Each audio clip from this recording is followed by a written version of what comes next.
for Dad. I refuse to do the injustice of canonizing you. You were not a saint. You were not perfect. You were always there, even if there was just somewhere. Until now. This rattle will not leave me, nor the vacant look in your rolled-up eyes, 2 sleeping bags stuffed with the comfort of morphine, loaded into a sputtering truck that is leaving.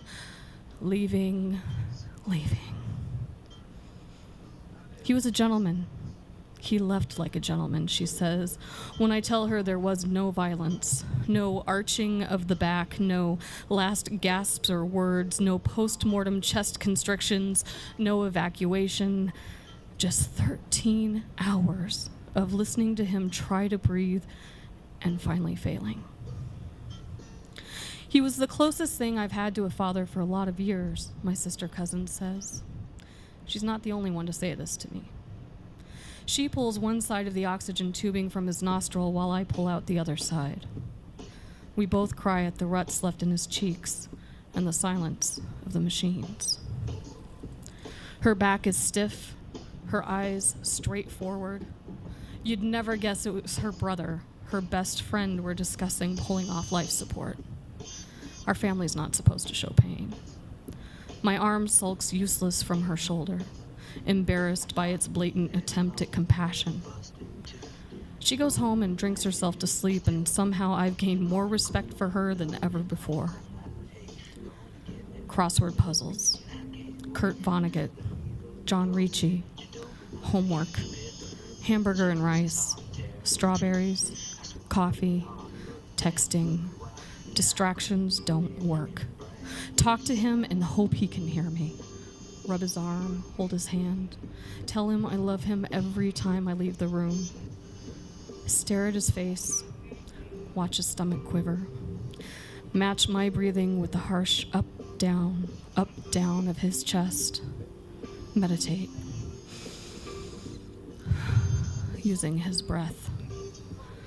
Turn our heads to face each other, worry, near panic in our eyes. First instinct is to get a nurse, a doctor, someone, only there's nothing for them to do.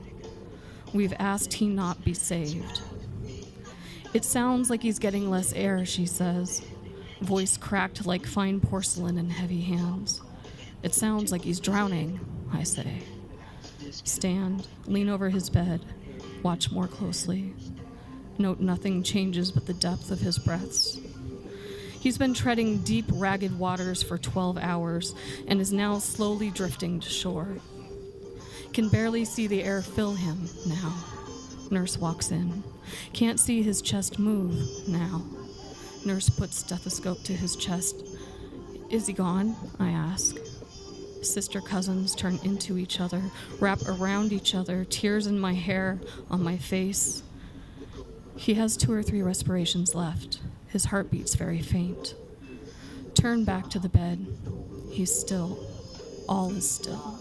He is still. We are all still waiting for some grand act of God to show itself. Surely this can't be it. This easing, this slowing down, this easy, this just stopping. Surely it can't be this easy. They're 1 hour too late. Son, husband, friend. Lead them to his body, say their goodbyes.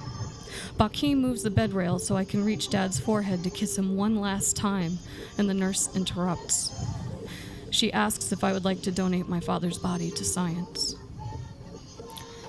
Leaving Lake Havasu felt like leaving my father, abandoning him. The miles of desert between us, desertion.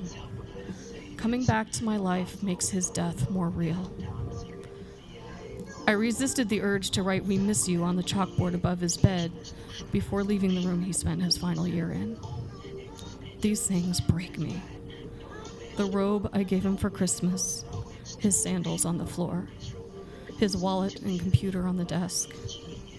I left them as I found them and drove 200 miles with my husband sleeping next to me while I cried and sang the songs that Mom used to sing to comfort Dad and me.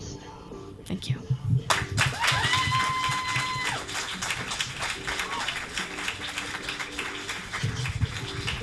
Jessica's